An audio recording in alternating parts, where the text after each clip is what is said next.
Let's see the analysis of Larsen and Toubro Ltd. Let's learn about the company.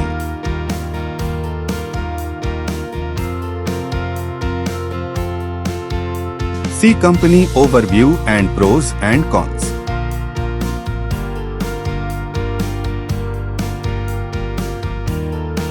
See its quarterly results.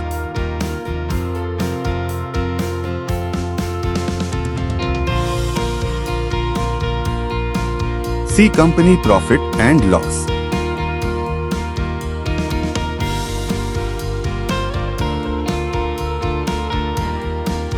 Compounded sales and profit growth.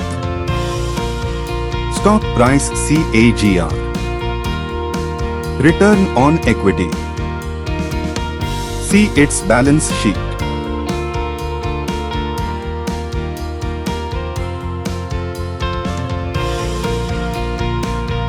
See shareholding pattern.